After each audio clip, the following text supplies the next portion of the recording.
मी समोर असल्यावर कसं वाटतं? तू समोर असल्यावर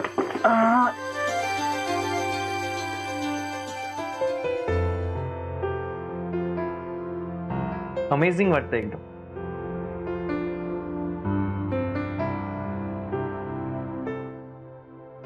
तू समोर असल्यावर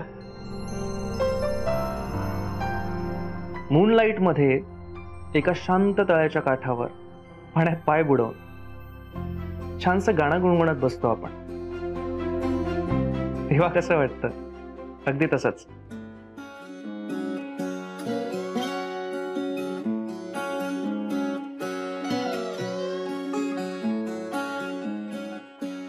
ही माणसांची झोपण्याची वेळ आहे, त्यांना शांत झोपू द्या.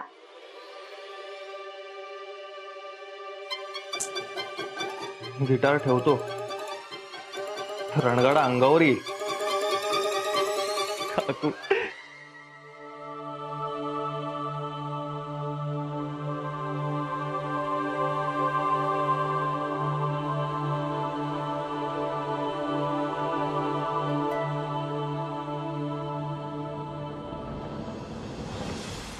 रा रा रा रा रा रा रा रा रा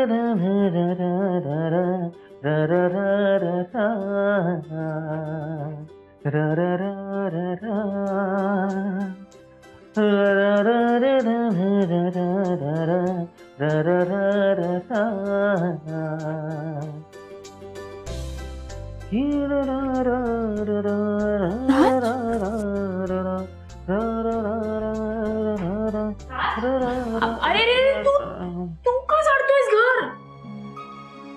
ए बघ, मला घर झाडू दे, नाही तर काकू. काकू काय? लिव्ह इट ना. आता काय सांगायचं तुला?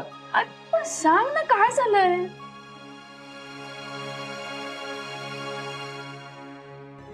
आपल्या काकू आहेत ना, ते एक नंबरच्या ब्लॅकमेलर आहेत. त्यांच्याकडे माझा एक फोटो आहे, तो फोटो सोशल मीडियावर अपलोड करीन अशी धमकी देत आहेत त्या. आणि म्हणून मला हे सगळं करावं लागतंय. आणि हे मी आज करत नाहीये, तू गेल्यापासून हे असंच चालू आहे. अरे पण कसला फोटो? आता नऊवारीतला फोटो तुला सेंड केला नव्हता का? तो फोटो मी गुपचूप जाऊन त्यांच्या मोबाईल मधून डिलीट सुद्धा केला होता, पण त्यांनी मेलवर सेव्ह करून ठेवला. बाप रे, तो फोटो दाखवेन म्हणून ब्लॅकमेल करते? गॉड, थांब तू, मी बघते तिला.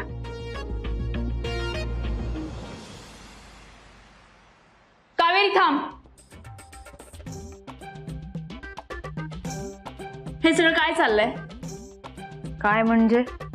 ऑफिसला जायची तयारी करतेय. ते नाही, राज म्हणतोय तू त्याला फोटो दाखवून ब्लॅकमेल करतेस. कुठला फोटो? तो नऊवारी साडीतला. तो तर त्यांनी स्वतःच्या हातानेच डिलीट केलाय. पण तो म्हणतोय तू तो मेलवर ठेवलायस आणि म्हणून त्याला ब्लॅकमेल करतेस.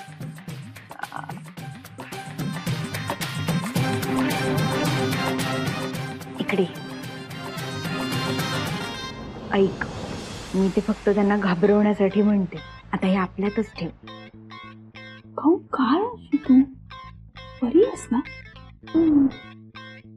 बाजूला बाजूला, झाडू द्या. राज, तो झाडू आधी खाली टाक. अगं पण फोटो आहे. नाही, तिच्याकडे फोटो नाहीये. तिने तो डिलीट केलाय आणि मेलवर पण नाहीये. तुला फक्त धाकात ठेवता यावं ना, म्हणून ती तुला भीती घालत होती. काय म्हणजे तुम्ही मला घाबरवत होतात?